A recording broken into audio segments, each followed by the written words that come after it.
Izin Pak Kepala Desa, Pak Ustadz. Assalamualaikum warahmatullahi wabarakatuh. Yang terhormat Bapak Kepala Desa, Bapak Samsir, Bapak Ustadz, Ibu-ibu kader, PKK, masyarakat Desa Talawi Mudia, Kota Sawah Lunto. Perkenalkan Bapak Ibu, kami dari BPJS Ketenagakerjaan Cabang Solo. Alhamdulillah pada kesempatan kali ini bisa hadir untuk memberikan informasi terkait dengan BPJS Ketenagakerjaan. Nah, kami tadi pagi berangkat dari Solo, ada 2 orang Bapak Ibu. Perkenalkan, saya Ayu Wulandari selaku PIC Kota Sawah Lunto dan Bapak Franky selaku PAP. Nah, barangkali Bapak Ibu sudah mengenal bahwa ada BPJS di Indonesia, cuma barangkali lebih familiar ke BPJS Kesehatan. Benar apa benar, Bu? Benar ya.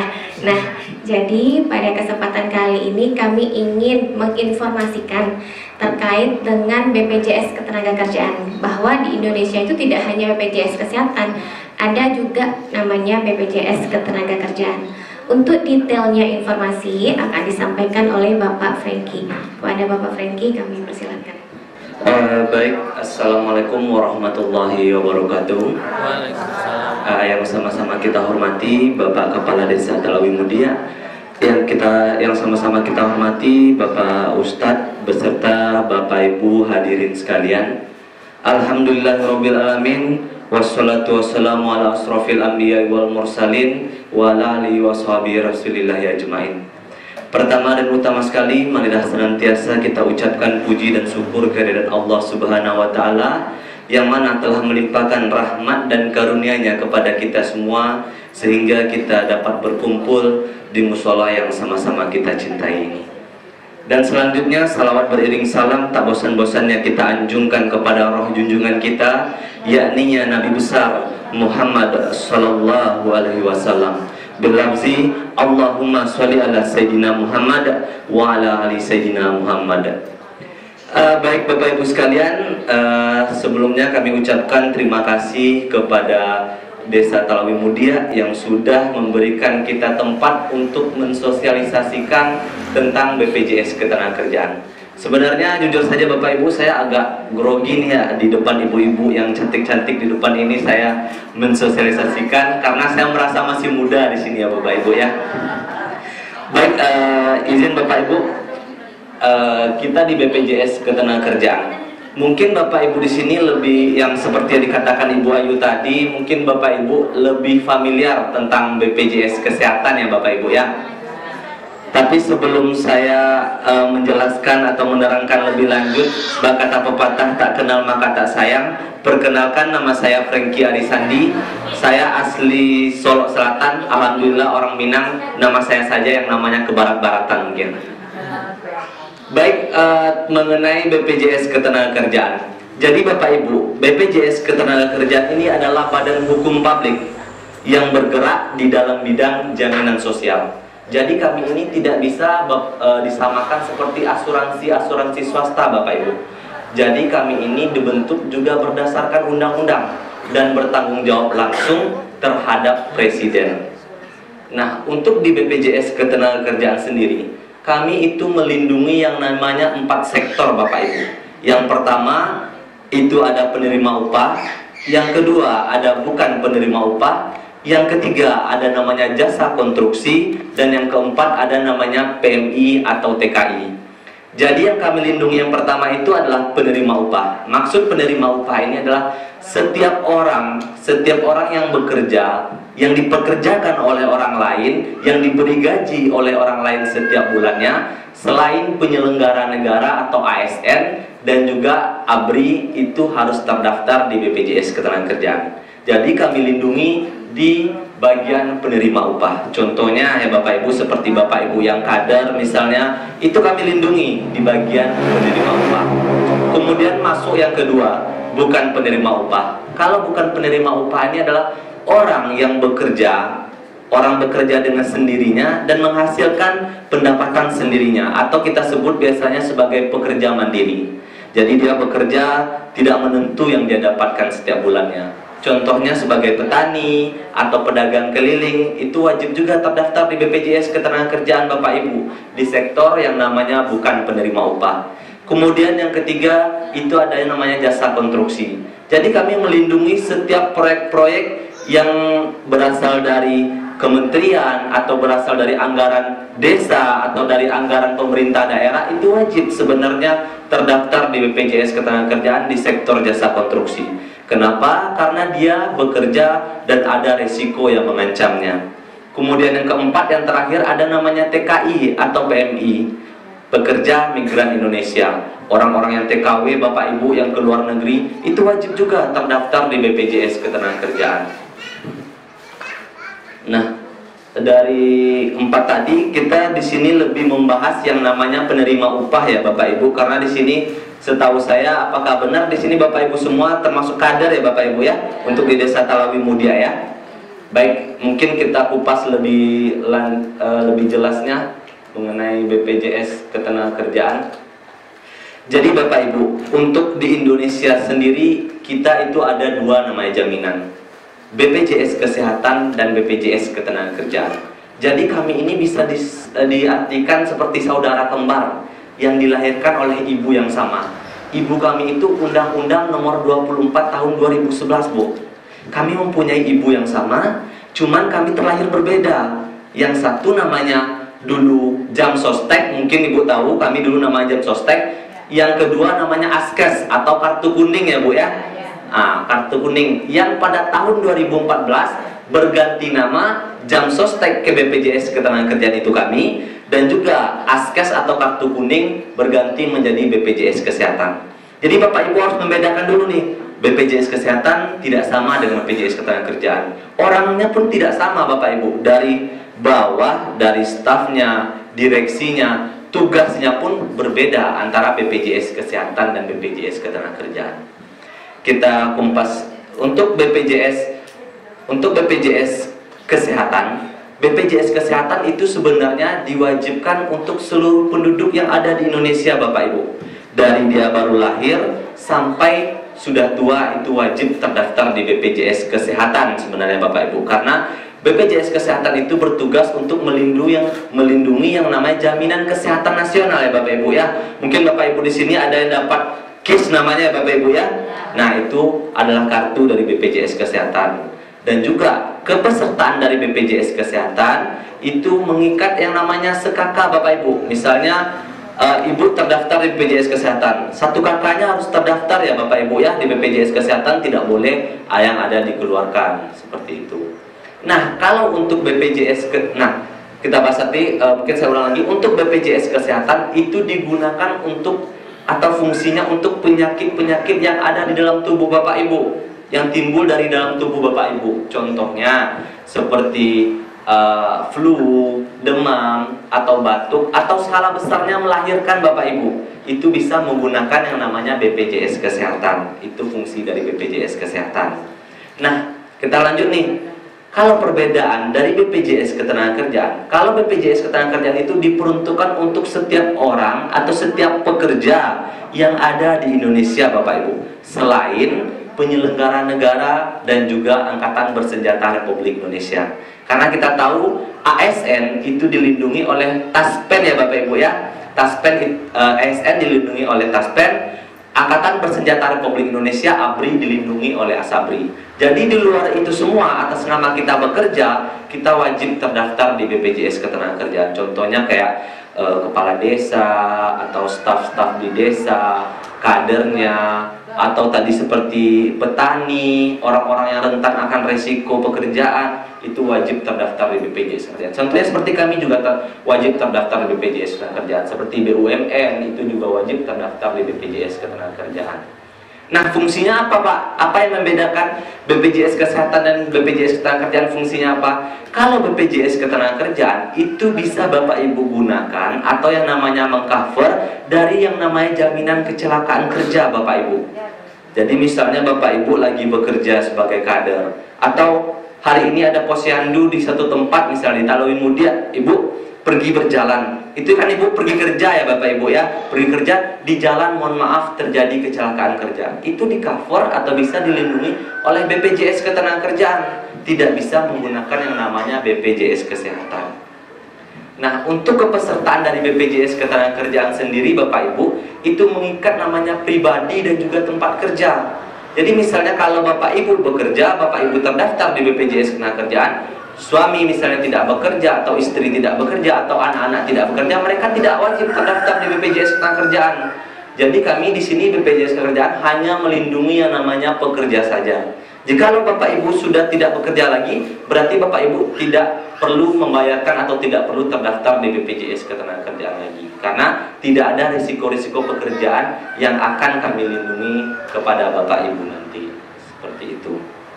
Sudah jelas ya Bapak Ibu perbedaan antara BPJS Kesehatan dengan BPJS Ketenagakerjaan. Nanti ada yang nanya, Pak, saya kan sudah ikut Pak BPJS dengan suami, berarti itu BPJS apa Bapak Ibu? Kesehatan, ya benar. Itu BPJS Kesehatan ya Bapak Ibu. Nah,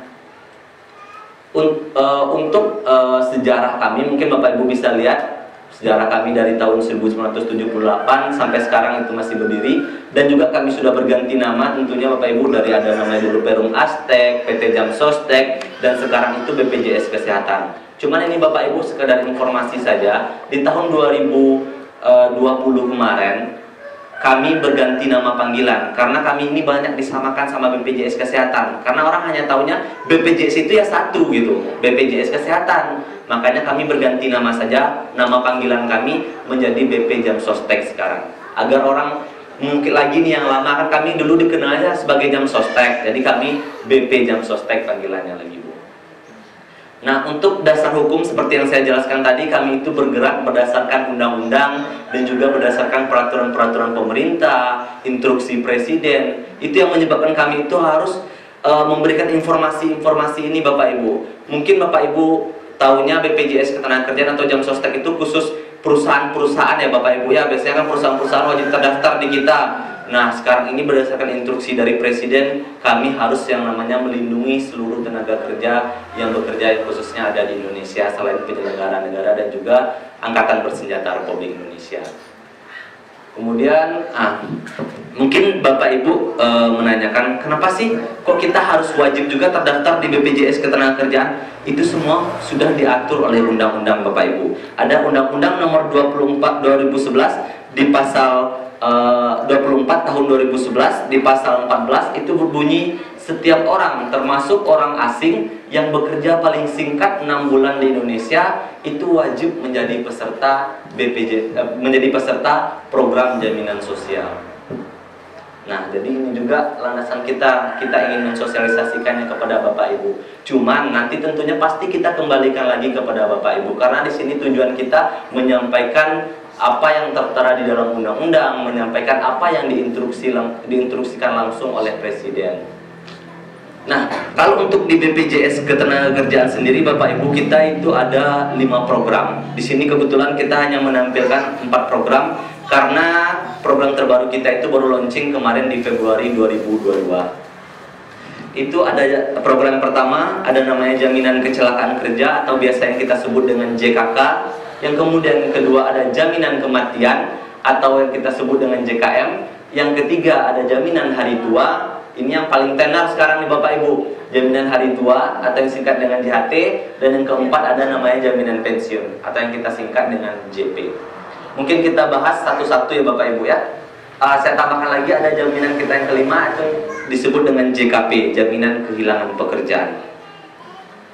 Nah, untuk jaminan yang pertama Bapak Ibu, ini adalah jaminan kecelakaan kerja.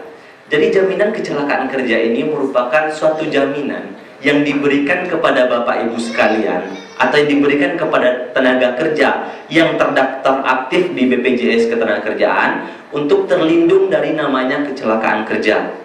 Kecelakaan kerja ini bukan hanya pada saat bekerja saja Bapak Ibu, melainkan ruang lingkup dari jaminan kecelakaan kerja ini adalah Bapak Ibu berangkat dari rumah menuju tempat kerja, misalnya di jalan mohon maaf terjadi kecelakaan, itu termasuk ke jaminan kecelakaan kerja. Dan nanti setibanya di tempat kerja, dan sepulangnya Bapak Ibu dari tempat kerja menuju rumah. Nah, kan ada yang nanya nih, Pak, saya bekerjanya nggak menentu nih Pak, ada yang 24 jam, ada yang 8 jam atau 10 jam. Untuk jaminan kecelakaan kerja Bapak Ibu, kita melindungi yang namanya tenaga kerja tersebut atas nama dia bekerja, dia dipekerjakan, itu akan termasuk ke jaminan kecelakaan kerja. Jadi kita tidak menghitung waktu di sini Bapak Ibu. Oh, pekerjaannya 8 jam, tidak. Kita menghitung apabila tenaga kerja tersebut masih bekerja, itu akan dilindungi oleh jaminan kecelakaan kerja. Nah, untuk jaminan kecelakaan kerja di sini kita lihat Bapak Ibu, mungkin di sini ada simulasinya Bapak Ibu. Semisalkan ada tenaga kerja atau Bapak Ibu di sini mungkin ada kader posyandu ya Bapak Ibu ya.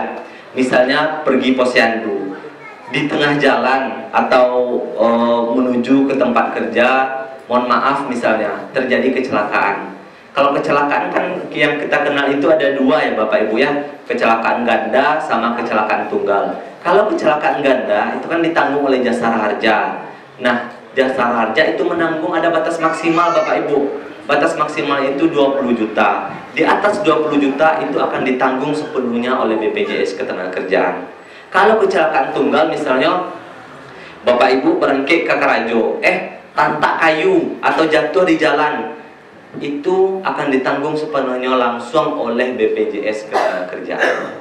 Nah, untuk kami Bapak Ibu, kami ada yang namanya biaya pengangkutan. Maksud dari biaya pengangkutan ini, misalnya dari tempat kecelakaan kerja itu menuju ke rumah sakitnya butuh ambulans. Untuk darat kita tanggung biaya maksimalnya sebesar 5 juta.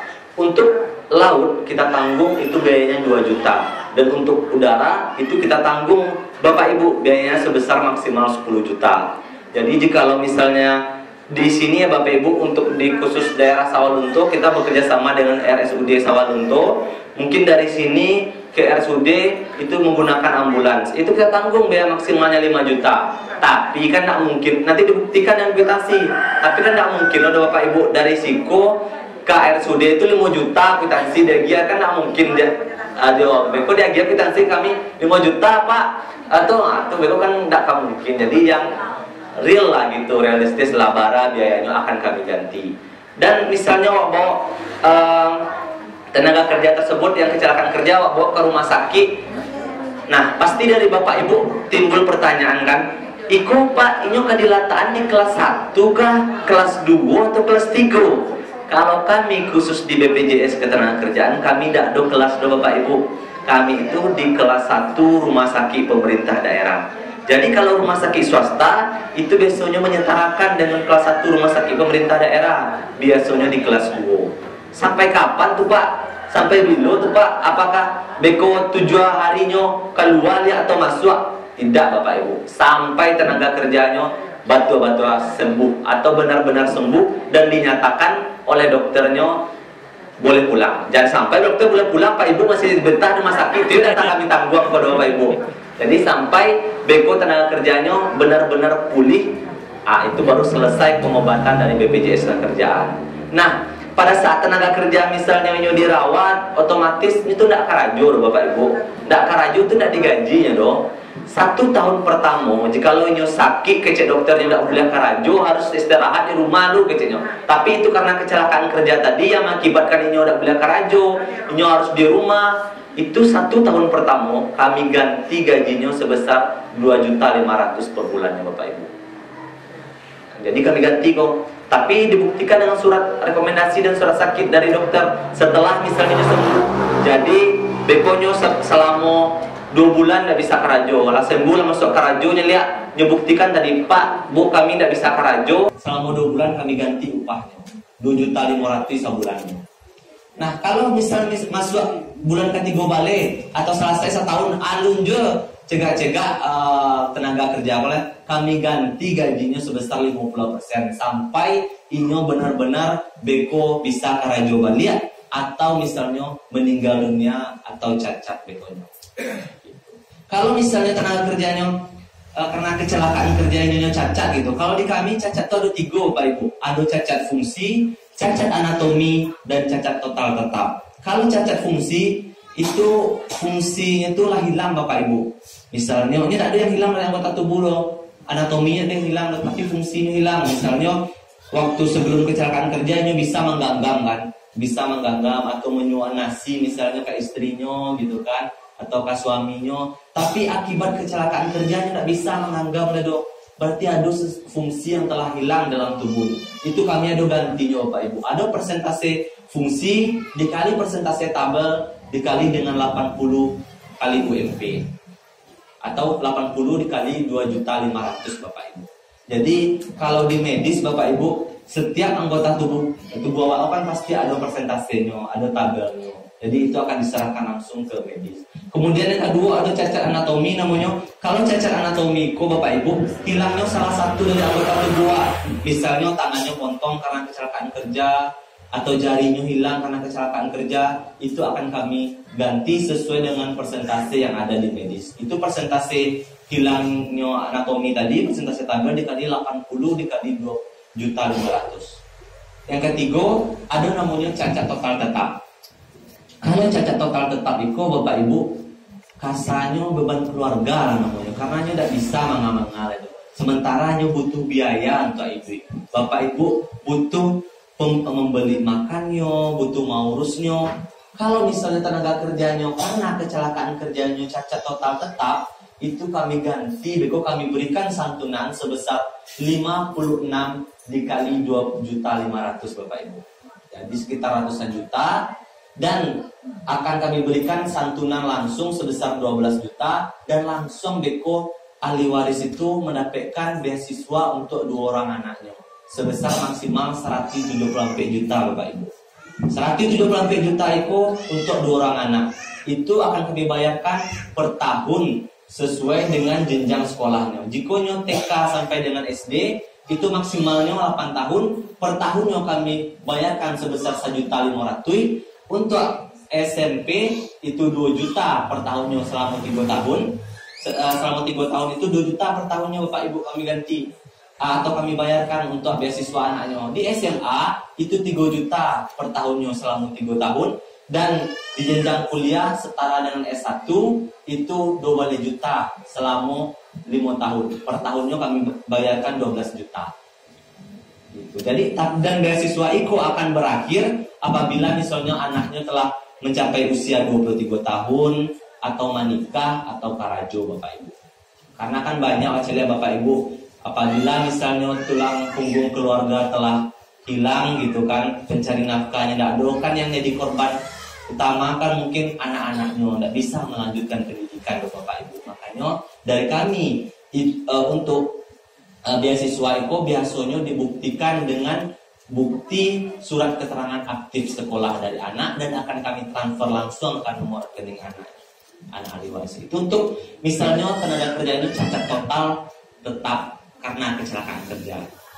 Yang ketiga, misalnya tenaga kerjanya karena kecelakaan karajo tadi meninggal dunianya. Pak Kece, Pak Ustadz tadi kan malah kau kan sakit mato Bapak Ibu muncul sepanjang hari. Wah kan tak tahu yang namanya Bapak nasib awak kamu konyo lah ke depannya sedetik saya nak tahu ada Bapak Ibu Bapak ke depannya apa kalau masih hidup atau indah ya Bapak Ibu ya.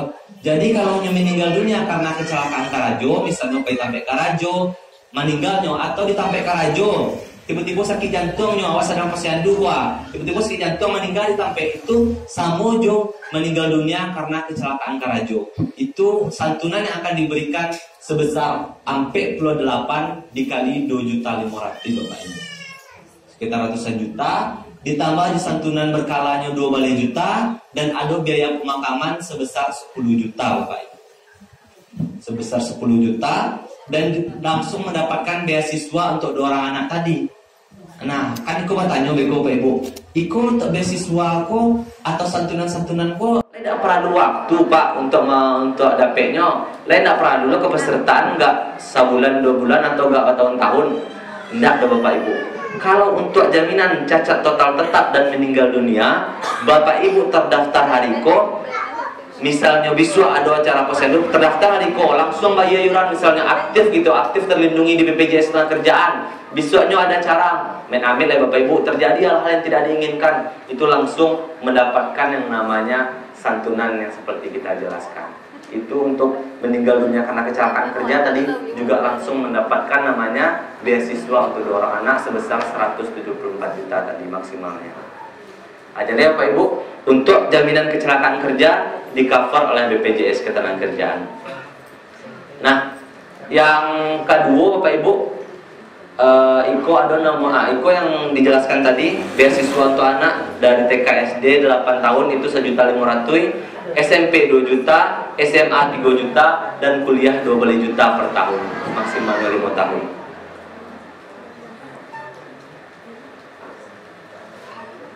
Untuk jaminan kami yang kedua, itu ada namanya jaminan kematian Bapak Ibu.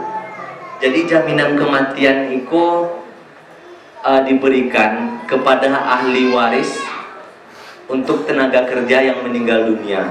Meninggal dunia itu bukan karena kecelakaan kerja Bapak Ibu, karena apa saja. Abo gak orang Indonesia, setiap gak bahasa Indonesia, tidak apa sih lo bahasa Minang lo gitu kan. Padahal kadangnya di Sulawesi Selatan Abo. Jadi meninggal dunia bukan karena kecelakaan kerja, itu dapet untuk jaminan kematian. Mbak Kece, Pak Ustadz tadi, bunuh diri pun dapetnya jaminan kematian. Tapi untuk ahli warisnya Pak Ibu, tidak Ibu dong. Cuman bunuh dirinya harus berhasil. Kok mau bapak tadi tidak berhasil, tidak dapet dong. Tidak dapet Ibu itu dong. Jadinya kalau meninggal dunia biasa, tidak karena kecelakaan kerja, yang didapat oleh ahli warisnya itu sebesar sampai 2 juta. Kepesertanya misal terdaftar gini, semenit kemudian atau sejam kemudian meninggal, langsung dapat 2 juta. Jangan beko daftar gini kan langsung apa coba, dari dapat Bu, tapi beko tuh apa lagi jadi nanti tidak beko lagi. Karena kalau kejadian jaminan kematian konya bersifat kalau pasti memang pasti, karena setiap yang bernyawa itu pasti akan meninggal ya Pak Ustadz ya. Kata Pak Ustadz tadi, kullu nafsin za'iqatul maut, setiap yang bernyawa pasti akan yang namanya merasakan kematian. Nah, itu mendapatkan sebesar 42 juta. Jikalau misalnya Bapak Ibu sudah terdaftar minimal 3 tahun kepesertaannya di kita, 3 tahun, itu akan mendapatkan beasiswa untuk 2 orang anaknya. Gitu. Nah, sebenarnya Bapak Ibu, jadi ini tuh jaminan kematian tadi. Jadi kami datang ke kader-kader ini, kami mensosialisasikan ini merupakan program basic atau program dasar di BPJS Ketenagakerjaan. Ada jaminan kecelakaan kerja yang saya bahas tadi, dan juga jaminan kematian. Ini merupakan jaminan dasar yang harus dimiliki oleh tenaga kerja Bapak Ibu. Untuk pembayarannya berapa? Kalau untuk 2 jaminan tadi itu pembayarannya mahal Bapak Ibu per bulannya, karena manfaatnya besar tadi ya Bapak Ibu ya. Per bulannya itu satu orang 13.600, 13.500 Bapak Ibu. Maksud maha tadi, maha dari rokok Lufman dan coffee stick Bapak, 13.600 per orang untuk 2 jaminan tadi, jaminan kecelakaan kerja dan jaminan kematian. 13.000 murah mahal Bapak Ibu? Mungkin bagi bapak-bapak yang merokok mahal, kenapa? 13.500 per bulannya per orang. Itu untuk 2 jaminan tadi. Jadi kami sebenarnya memang lebih mengedukasi untuk kedua program tadi. Kenapa 2 program? Yang pertama, iurannya juga lebih murah. Yang kedua, setidaknya Bapak Ibu dalam bekerja itu sudah ada perlindungan Bapak Ibu. Jadi setidaknya memang benar Bapak Ibu, sebesar apapun santunan yang kami berikan kepada Bapak Ibu, itu tidak akan pernah menggantikan sesuatu yang telah hilang dalam diri Bapak Ibu. Tetapi setidaknya bisa meringankan beban keluarga ke depannya Bapak Ibu. Itu 2 jaminan tadi ya Pak ya. Nah, misalnya jaminan kematian tadi. Jaminan kematian beko dapetnya kasih Pak, tentulah ke ahli waris. Kalau misalnya wak janda, misalnya meninggal suami atau istri, jatuhnya ke janda atau duda. Atau misalnya belum menikah, otomatis nanti jatuhnya ke orang tua. Atau misalnya awak terdaftar, mohon maaf, cerai, kalau ada anak, itu jatuhnya ke anak. Jadi kalau untuk Bapak Ibu, kalau misalnya ada yang dua punya, dipajale lah dulu, yang sah menurut apa, menurut agama gitu kan, undang gitu. Karena beko jangan sampai 2 orang tiba BPJS beko saling barabui beko, kami nampaknya beko, karena kami memberikan tentu yang sah. Terlepas nantinya mungkin dari Bapak Ibu ada yang digunakan untuk menikah lagi, tidak masalah di kami gitu kan. Karena kami memberikan tentu yang sah dan sesuai dengan administrasi. Nah, kemudian ada yang ketiga, program kami namanya Jaminan Hari Tua. Mungkin Bapak Ibu di sini sudah tahu tentang JHT, karena untuk saat ini kami sebenarnya berterima kasih ke JHT ini, karena JHT inilah kami terkenal. Ada di televisi, ada di Facebook, ada di Twitter, banyak. Karena JHT ini, karena sebelumnya kalau nggak ada JHT, orang tahu BPJS itu cuma satu, Pak, Bu. Dan alhamdulillah juga karena JHT ini ada orang yang menyerang BPJS Kesehatan. Pak, gimana JHT-nya? Kami bersyukur juga karena nggak kami juga yang diserang. Biasanya kami setiap sosialisasi orang datang, Pak, Baan masa Kiko kelas 1, kelas 2, kelas 3. Susah kami jelaskannya kan. Jadi Bapak Ibu, untuk JHT ini, Jaminan Hari Tua ini sifatnya opsional atau pilihan sebenarnya. Karena JHT ini berupa tabungan. Tabungan yang nantinya Bapak Ibu bisa ambil apabila Bapak Ibu sudah berhenti bekerja. Ini beda dengan bank, Bapak Ibu. Kalau di bank kan ada biaya administrasi ya Bu ya. Misal Ibu menabung 100.000, nggak kita tabung-tabung atau kita diamkan, kena potong ya Bapak Ibu ya, kena administrasi. Kalau untuk JHT itu tidak ada yang namanya biaya administrasi. Jadi tabungan Ibu itu tidak akan hilang dan itu disimpan berdasarkan NIK Bapak Ibu atau nomor induk kependudukan Bapak Ibu. Nah, kalau kita ikut Jaminan Hari Tua, Jaminan Hari Tua itu memang agak besar Bapak Ibu. Jadi kalau kita ikut Jaminan Hari Tua, itu pembayarannya, kalau misalnya pembayaran itu sebesar 62.400, yang mana 57.000-nya itu ada di Jaminan Hari Tua.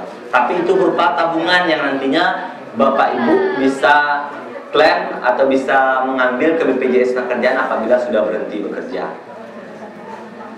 Nah, ini Bapak Ibu, ini peraturan yang kemarin. Sebenarnya untuk Jaminan Hari Tua itu bisa diambil apabila sudah mencapai usia 56 tahun, sudah cacat total dia atau meninggal dunia, itu bisa diambil. Dan apabila sudah mengundurkan diri atau berhenti bekerja 1 bulan setelah berhenti bekerja, itu bisa untuk mengambil yang namanya Jaminan Hari Tua. Karena kan kemarin di TV-TV banyak ya Bapak Ibu ya tentang JHT ini bisa diambil di usia 56 tahun. Itu Permenakernya memang sudah keluar, Permenaker nomor 2 tahun 2022 yang menyatakan bahwasanya JHT bisa diambil di usia 56. Karena kebanyakan, mungkin banyak yang tidak setuju atau polemik di negara kita, akhirnya dari Presiden menginstruksikan lagi kepada Menteri Ketenagakerjaan untuk merevisi kembali. Selagi revisinya belum keluar, itu untuk persyaratannya masih seperti yang lama. 1 bulan setelah berhenti bekerja, itu bisa mengambil yang namanya JHT atau Jaminan Hari Tua. Untuk program selanjutnya itu namanya ada Jaminan Pensiun, Bapak Ibu. Jaminan pensiun ini sama seperti ASN atau PNS. Karena kita tahu ya Bapak Ibu ya, PNS itu sejahtera lah gitu kalau sudah ada namanya Jaminan Pensiun. Karena jujur saja Bapak Ibu, saya juga amanat dari orang tua atau orang tua saya pengennya saya jadi ASN, karena katanya ASN itu ya nanti bakal aman lah gitu kan, bakal tenang lah ke depannya karena ada namanya Jaminan Pensiun. Nah, kita-kita yang tidak ASN Bapak Ibu tidak usah ragu karena kita ada namanya Jaminan Pensiun. Jaminan Pensiun di BPJS Ketenagakerjaan itu pembayarannya ini bisa diambil atau bisa diklaim apabila kita sudah memasuki usia pensiun Bapak Ibu. Usia pensiun di BPJS Ketenagakerjaan sekarang itu 58 tahun. Jadi kita menyesuaikan dengan usia pensiun di BPJS Ketenagakerjaan. Apabila sudah masuki usia 58 tahun, kita bisa mengambil yang namanya jaminan pensiun. Jaminan pensiun itu manfaatnya ada 2, manfaat sekaligus dan manfaat berkala. Manfaat sekaligus ini sama seperti JHT tadi, akan diberikan langsung sesuai dengan yang kita tabungkan tadi. Apabila misalnya kita sudah memasuki usia 58 tahun ini dan kita pesertanya belum sampai 15 tahun, itu akan diberikan langsung kepada Bapak Ibu uang yang Bapak Ibu tabung ke kita. Tapi kalau pesertanya sudah sampai 15 tahun di kita, di BPJS Ketenagakerjaan, itu akan diberikan secara berkala Bapak Ibu setiap bulannya. Dari Bapak Ibu, nanti jatuhnya kalau sudah meninggal jatuhnya ke janda duda, nanti jatuhnya ke anak. Seperti itu, sama persis dengan PNS. Nah, kalau untuk jaminan pensiun ini itu otomatis kalau bulanannya sekitar 30.000 Bapak Ibu. Nah, itu jaminan pensiun. Nah, kalau pensiunnya berapa? Apa Bu? Kan tadi kan iurannya 30.000 sebulan. kalau udah pensiun dia uang pensiun itu berapa per bulan? Nanti kita bahas ya Bu ya, biar lebih jelasnya nanti. Nanti Bapak Ibu boleh bertanya sepuasnya di sini. Selagi saya berdiri nggak apa-apa bertanya, tapi kalau saya sudah duduk nggak bisa bertanya nanti Bapak Ibu. Nanti saya terakan di sini nomor telepon. Kita nanti bisa by WA aja. Nah, untuk jaminan pensiun tadi, jadi Bapak Ibu seperti yang dijelaskan tadi, untuk jaminan pensiun itu kita akan memberikan secara dua, secara berkala dan juga secara langsung. Kalau secara langsung tadi berapa yang ada di tabungan Bapak Ibu itu yang akan kita berikan. Jadi nanti apabila Bapak Ibu sudah memasuki usia 58 tahun seperti saat sekarang, belum sampai ke pesertanya 15 tahun, nanti Bapak Ibu bisa mendapatkan JHT dan juga bisa mendapatkan yang namanya jaminan pensiun secara langsung. Apabila misalnya Bapak Ibu sudah mengikuti keempat-empat programnya. Nah, kalau untuk iurannya nih Bapak Ibu, kalau iuran kita di BPJS Ketenagakerjaan itu seperti yang saya jelaskan tadi, kalau di dua program tadi ada sebesar 13.500 dan ada dua program tadi sebesar 62.400 dan tiga program tadi mungkin ada sekitar 92.000. Kemudian kita bahas juga mengenai apabila Bapak Ibu misalnya memiliki atau di rumahnya ada tukang kebun, ada petani, itu bisa terdaftar juga di kita di sektor BPU. Itu pembayarannya sebesar 16.800 per bulannya. Jadi pekerja mandiri bisa terdaftar juga di BPJS Ketenagakerjaan.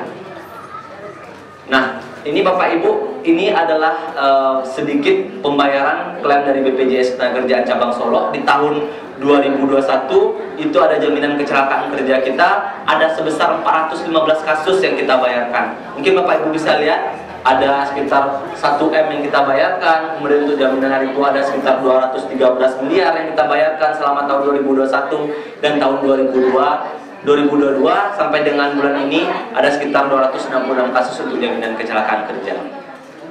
Nah, ini mungkin yang penting juga Bapak Ibu, untuk di Desa Sawalunto sendiri, untuk desa yang sudah mendaftarkan kader, linmas dan masyarakatnya itu baru sekitar 9 desa Bapak Ibu yang terdaftar di kita. Itu adalah Desa Kubang Tengah, Desa Sikalang, Desa Batu Tanjung, Desa Lunto Barat, Desa Morokalaban, Desa Ranti, Desa Salak, Desa Kubang Utara Skabu dan juga Desa Kolonantubo. Kemudian untuk desa yang mendaftarkan BPD-nya mungkin Bapak Ibu bisa lihat juga. Di sini saya lihat juga belum ada Desa Talawi Mudia sudah ya mendaftarkan BPD-nya. Semoga nanti untuk yang untuk kedepannya bisa mendaftarkan yang namanya kader-kadernya atau linmasnya tadi. Kemudian seperti kata orang Bapak Ibu, kalau nggak ada gambar tuh no pic tuh hoax ya Bapak Ibu ya. Ini sebagai salah satu bentuk contoh santunan yang kami berikan kepada seluruh tenaga kerja. Di sini ada dari PT Putra Surya Pratama Natural dan juga ada namanya Gen Lingkaran dari perusahaan Dasrat Arang Sejati. Ini bentuknya mungkin Bapak Ibu bisa lihat santunan-santunan yang kami berikan. Ini ada di Desa Sikalang Bapak Ibu. Dan ini ada baliho kami, itu ada di lapangan segitiga juga, mungkin Bapak Ibu bisa lihat. Dan ini yang terbaru Bapak Ibu, santunan yang kami berikan atau biaya pengobatan ada untuk driver ojek online, itu dia kena tabrak lari, sampai saat sekarang itu biayanya sudah sampai 1,2 miliar kita tanggung BPJS Ketenagakerjaan. Mungkin yang kedua ini juga cukup familiar. Bapak Ibu tahu kelompok bersenjata di Papua kemarin yang menewaskan 8 orang yang digorok itu kita memberikan santunan kepada ahli warisnya atau orang tuanya sebesar 550 juta kita berikan karena dia terdaftar di BPJS Ketenagakerjaan. Nah, baik Bapak Ibu, mungkin sekian yang bisa saya sampaikan. Untuk nomor telepon mungkin di sini ada, bisa Bapak Ibu catat nomor telepon Ibu Ayu. Mungkin jikalau ada yang ingin ditanyakan kita persilahkan Bapak Ibu. Bapak Ibu sekalian ada yang ingin bertanya, boleh kita persilahkan. Iya Bu. Selain saya udah masuk BPJS yang satu keluarga ya, itu masuk kesehatan. Mungkin di desa juga ada rencana masuk ke BPJS Ketenagakerjaan. Selain itu, selain ibu rumah tangga, saya juga wira swasta. Dari wira swasta juga ada BPJS-nya. Kira untuk wira swasta berapa satu bulan? Jualan ya maksudnya. Ibu jualan ya Bu ya? Ada usaha di rumah ya? Nah, baik Bu, terima kasih. Pertanyaan kita jawab dulu langsung aja ya Bu ya, karena kita mau mempersingkat waktu juga. Nah gini Bu, kalau di BPJS Ketenagakerjaan kami kan melindungi sesuai dengan lokasi atau sesuai dengan apa pekerjaannya. Misalnya Ibu bekerja sebagai kader di sini, itu pembayarannya sekitar 13.500 per bulan untuk 2 program tadi ya Bu ya, jaminan kecelakaan kerja dan jaminan kematian. Itu Ibu dilindungi apabila Ibu bekerja sebagai kader. Namun kalau di rumah Ibu misalnya jualan ya Bu ya, Ibu kalau saya boleh tahu jualan apa Bu? Warung pasar gitu. Dari pasar saya jual nasi sup, nasi soto. Oh gitu, Ibu jualan ya Bu ya? Oh ya, jadi Ibu berjualan, nanti bisa kita daftarkan sebagai pekerja mandiri Bu. Pekerja mandiri itu 16.800 Bu, 1 bulan untuk jaminan kecelakaan kerja dan jaminan kematiannya.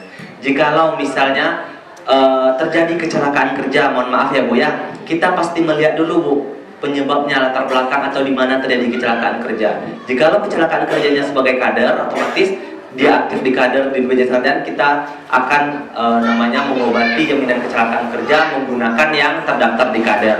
Apabila kecelakaan kerjanya di misal di warung sup tadi, kita akan mengobati atau menggunakan jaminan kecelakaan kerja kartu yang terdaftar di sup tadi ya Bu ya. Tapi jikalau misalnya meninggal dunia ya Bu ya, kalau meninggal dunia itu mendapatkan meninggal dunia biasa itu mendapatkan santunan 2 kali Bu. 2 dikali 42 juta Bu, 84 juta. 42 juta di Ibu pekerja mandiri, 42 juta juga sebagai kader nanti. Banyak Pak.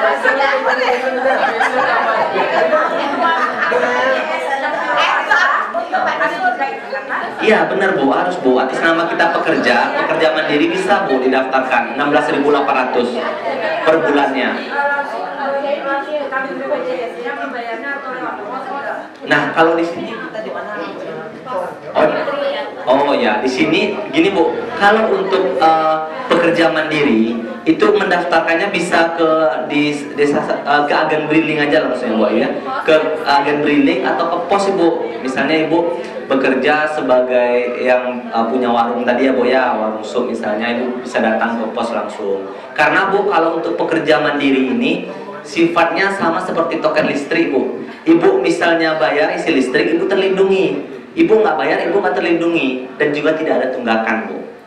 Seperti itu. Kalau seandainya pekerja mandiri tadi. Jadi Ibu mengingatnya tuh, dan kita itu pembayarannya Bu, kalau mandiri ini ada 1 bulan per bulan, ada 2 bulan, ada 3 bulan, ada 6 bulan, dan ada 1 tahun langsung. Dan hitungannya itu per tanggal ya Bu ya. Misal Ibu terdaftar hari ini kan tanggal 19 bulan 3 ya Bu ya. Berarti akan aktif nantinya sampai dengan tanggal 19 bulan 4 gitu. Jadi tidak menghitung tanggal Bu. Kalau Ibu takut lupa, Ibu bayar setahun langsung boleh, nggak masalah. Seperti itu. Baik Bu, sudah jelas ya Bu ya? Baik dari Ibu yang Bapak Ibu lainnya, ada yang ingin ditanyakan? Bapak sudah menjelaskan yang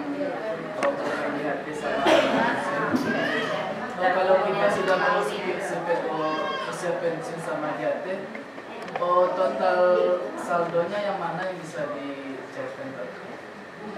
Tidak JHT sama pensiun. Baik Pak, terima kasih pertanyaannya Pak. Saya jelaskan kembali ya Pak ya terkait JHT, jaminan hari tua, dan juga pensiun atau JP, jaminan pensiun.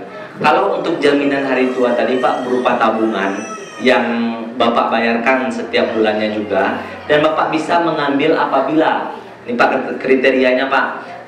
Saya baiklah ya Pak ya biar nampak juga kriterianya langsung.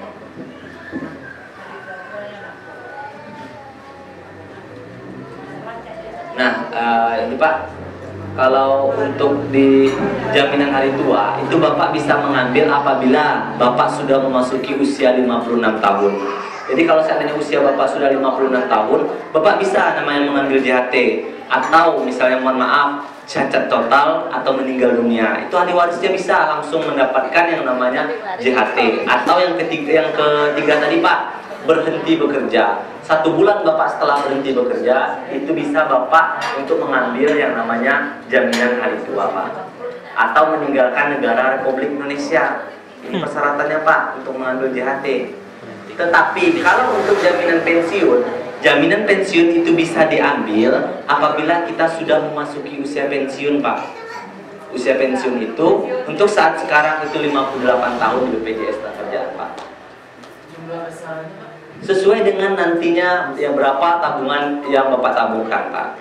Nah, kalau mungkin Bapak Ibu pengen tahu lebih jelasnya, apabila misalnya Bapak Ibu sudah terdaftar di BPJS Ketenagakerjaan, kita ada aplikasi di Play Store namanya JMO atau JIMO. Itu di sana bisa Bapak hitung simulasinya. Kalau kita nggak bisa, Pak, menghitungnya. Karena kan itu berdasarkan tabungan yang Bapak tabungkan setiap bulannya. Gitu, ya, Pak ya. Baik, Bapak Ibu, ada lagi yang bertanya? Ayo, Bu. Terima kasih atas waktu ini. Jadi saya tanya Pak, karena saya baru pensiun dan Bapak mengambil banyak. Anak saya itu kerjanya semerautan gitu. Kadang bagaimana dia masuk bisa di jaminan sosial kesehatan ya Pak? Kecelakaan kerja. Baik, terima kasih ya Bu ya pertanyaannya. Nah, jikalau misalnya anak Ibu misalnya bekerja sebagai yang Ibu bilang tadi, otomatis kan dia pekerja mandiri ya Bu ya. Itu bisa dan wajib sebenarnya terdaftar di BPJS Ketenagakerjaan. Itu bisa nanti di program mandiri kita sebesar 16.800 per bulannya.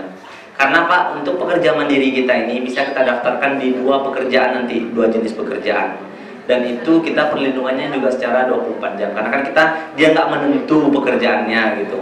Nah, untuk cara pendaftarannya, Bapak Ibu cukup membawa KTP saja nanti ke kantor pos terdekat. Untuk yang pekerja mandiri tadi, seperti saya bilang kan, kita sama kayak ngisi token listrik. Apabila kita isi, kita terlindungi atau pencahayaan ada. Kalau tidak kita bayar, itu tidak ada pencahayaan. Berarti kita tidak terlindungi. Cuman Bu, di BPJS Ketenagakerjaan kami ada namanya masa waktu tenggang, Bu. Tenggang itu dari dia nonaktif ada 3 bulan masa tenggang. Apabila misalnya dalam 3 bulan ke depan itu ada karena kecelakaan kerja atau meninggal dunia, nanti cukup melapor ke BPJS Ketenagakerjaan, tapi syaratnya harus dibayarkan dulu bulan yang kosong tersebut. Cuman kalau sudah masuk bulan keempatnya kita tidak mengcover, Bu. Karena kan kita tahu juga mungkin ada kesibukan dari tenaga kerja yang lupa sehari atau 2 hari gitu atau 3 hari. Nah, kita ada masa tenggang tadi 3 bulan Bu setelah nonaktif tadi. Seperti itu. Jadi yang penting Bu, kalau saran dari saya, mungkin kita pembayarannya sebulan atau 2 bulan, ya 3 bulan mungkin diingat tanggalnya Bu. Yang saya mohon maaf, wabillahi taufiq wal hidayah. Wassalamualaikum warahmatullahi wabarakatuh. Baik Bapak Ibu, terima kasih atas beberapa pertanyaan Bapak Ibu. Jadi barangkali kita ulas sedikit biar clear ya Bapak Ibu ya. Nah, Bapak Ibu di sini kan ada yang kader, barangkali ada yang linmas ya Pak. Nah, itu masuk tergolong ke PU, penerima upah, di mana iurannya 13.500 untuk 2 program per bulan.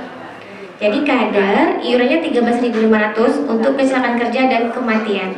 Nah, bagi ibu-ibu di sini yang punya usaha lain atau keluarganya, pedagang, wira swasta, petani, 16.800 untuk kecelakaan kerja dan kematian. Nah, kenapa agak tinggi? Karena untuk BPU atau peserta mandiri kita boleh mendaftarkan 2 buah pekerjaannya. Jadi bisa daftar sebagai petani dan bisa daftar misalnya sebagai sopir atau tukang ojek boleh. Tapi kalau kader, 1 aja yang didaftarkan pekerjaannya, yaitu kader. Udah, kalau terjadi kecelakaan kerja di luar pekerjaan kader, mohon maaf kami tidak cover. Nah, ayo nggak mau ya Bu, kita manis-manis di awal nanti susah kan ya gitu ya. Misalnya nih, Bapak Ibu bekerja sebagai kader, lalu juga ada bekerja sebagai petani, terus mengalami bekerja sebagai petani, tetapi petani tidak terdaftar di kami, yang terdaftar di kami cuma kader. Nah, itu kalau terjadi kecelakaan kerja sebagai petani, mohon maaf kita tidak cover. Jadi sebaiknya daftar kedua-duanya sebagai kader dan petani. Atau ibu-ibu boleh mendaftarkan dengan risiko pekerjaan yang rasanya lebih berat. Itu ya. Baik Bapak Ibu, jadi kita itu aktif kartunya setelah bayar iuran pertama. Jadi misalnya Bapak Ibu ngumpulin berkas nih ke Bu Deni, tapi nggak bayar iuran, itu nggak aktif. Ya, jadi kalau seandainya terjadi kecelakaan ketenaga kerjaan atau kematian, sebelum pembayaran iuran pertama kali, itu mohon maaf kami tidak cover. Akan kami cover setelah pembayaran iuran pertama. Nah, harapan kami, Bapak Ibu langsung pembayaran iurannya ke depan, 3 bulan ke depan. Misalnya, bulan April kan kita terima honor, katakanlah April terima honor. Langsung dipotong untuk April, Mei, dan Juni. Tuh. Jadi kita transfer di awal. Seperti itu juga Juli. Nah, itu juga Bapak Ibu, karena desa-desa yang lain seperti itu metode mereka untuk kader. Karena kalau tiap bulan kasihan nanti Bu Deni ya Bu ya, keliling nanti beliau ya. Nah, jadi kita langsung dipotong di desa. Jadi kemarin kami baru sosialisasi Bu di desa Pasakubang sama Santur sama satu lagi Siantang. Nah, dari 3 itu mereka komitmen mendaftarkan kadernya di bulan April. Karena baru kemarin Bu, Ayu dapat telepon dari Sikalang, desa Sikalang, bahwa ada kader yang meninggal. Iya. Jadi Bapak Ibu, kader itu kan mungkin di sini ada 50 kader, tapi mungkin yang mau daftar 30 ya tidak masalah. Nggak masalah, tapi harapan kami semua, kenapa? Kader ini akan kami laporkan ke Dinas Sosial sama Pak Wali Kota. Jadi saat kami bilang seluruh kader sudah terdaftar, aman kita Bu. Kalau ada kejadian kita aman. Kayak di Sikalang kemarin, saya jadi takutnya dia nggak terdaftar. Taunya kader meninggal nggak terdaftar BPJS, padahal BPJS sudah sampaikan kader terdaftar itu. Harapan kami semua kader terdaftar, karena manfaatnya banyak Bu. Selain dapat manfaat yang sudah pasti ini, ada juga manfaat yang bonus sifatnya. Yang kayak tahun kemarin beberapa kader dapat BSU. Ibu ada dengar nggak Bu? Bantuan subsidi upah dapat 1 juta. Nah, itu berapa kader kita dapat Bu? Terus kemarin kita juga baru simbolis di Desa Ranti, petani kita baru 2 minggu terdaftar meninggal dunia. Nah, baru 2 minggu Bu. Jadi kami tidak melihat masa kepesertaan untuk itu. Yang penting daftar dan bayar iur. Lagian iurannya murah ya Bu. Kalau manfaatnya 42 juta itu, kita mau nabung nih 13.500, kita harus menunggu 200 tahun agar uang kita terkumpul 42 juta. Ya Bu ya. Kalau nabungnya 13.500. Jadi ayo pastikan Bapak Ibu, selagi Bapak Ibu aktif kepesertaannya, manfaat kematian pasti dapat. Iya kan Bu? Pasti dapat, tapi nggak tahu kita kapan dapatnya. Nah itu. Terus satu lagi izin Pak D, kemarin itu barangkali sudah ada surat dari Kesra ya Bu, untuk tenaga keagamaan kita. Ada nggak Pak terinfo Pak? Iya, jadi kemarin baru ada surat dari Kesra yang dikirimkan ke KUA barangkali ya Pak. Nah, untuk pendaftaran tenaga keagamaan di BPJS Ketenagakerjaan. Nah, ini Ayu luruskan biar nggak simpang siur ya Pak. Jadi Bapak Ibu, kami sudah mencoba mencoba berdiskusi dengan Pemda, tepatnya dengan Kesra, Basnas, Pak Wali juga, asisten 2 juga, untuk mendaftarkan guru TPQ, garing musola masjid, imam masjid, guru ngaji kita, rumah tahfiz kita ke BPJS Ketenagakerjaan. Kami tidak mau honor mereka dipotong. Jadi kami minta bantu oleh Pemko untuk membayarkan iuran. Alhamdulillah, Pemko kita setuju Bu. Jadi kemarin sudah ada surat dari Kesra untuk permintaan fotokopi KTP dan KK. Nah, ibu-ibu barangkali di sini boleh Pak dibantu jika ada nama ibu-ibu sebagai tenaga keagamaan yang berdasarkan SK Pak Wali Kota, mohon segera dikumpulkan fotokopi KTP dan KK-nya. Itu bertujuan untuk didaftarkan ke BPJS Ketenagakerjaan program JKK dan JKM tanpa potong honor. Jadi akan dibayarkan oleh Basnas Kota Sawalunto. Nah, jadi Bapak Ibu nggak perlu khawatir ya menyiarkan KTP sama kakaknya ya. Nah, mungkin Bapak Ibu akan bertanya, kenapa nggak sosialisasi dulu? Ya, baru kita kumpulkan. Nah, kabarnya tanggal 1 besok ada kegiatan ya Bu, dari Kesra ya. Nah, rencananya kami akan sosialisasi di tanggal 1 itu dan langsung penyerahan kartu. Makanya kami cuma dikasih waktu sampai minggu depan Bapak Ibu untuk mendaftarkan ke sistem. Minggu depan daftar sistem, lalu Basnas kita suratkan tagihan, Basnas bayar sehingga kartu Bapak Ibu akan aktif bulan ini. Tanggal 1 kita berikan sosialisasi dan penyerahan kartu dihadiri oleh kepala daerah. Nah, kenapa sosialisasinya kita mundurkan? Jadi kita daftarkan dulu baru kita sosialisasikan. Nah, harapannya Bapak Ibu di sini khususnya nama-nama yang berdasarkan SK Pak Wali mohon bantuannya untuk mengumpulkan fotokopi KTP dan KK. Takutnya Ayu, kita tektok data sistem itu tanggal 25 Bu. Kalau seandainya tidak terdaftar di tanggal 25, mohon maaf kami nggak bisa tambah. Takutnya Basnas berpikir seperti itu. Jangan sampai kita dari Talawi Mudia telat mengirimkan berkas. Mumpung nih Bu, iurannya dari Pemko ya, gratis ya. Kemarin minta tolong Bu Deni ya Bu. Nah, kemarin Ayu minta tolong Bu Deni Bu.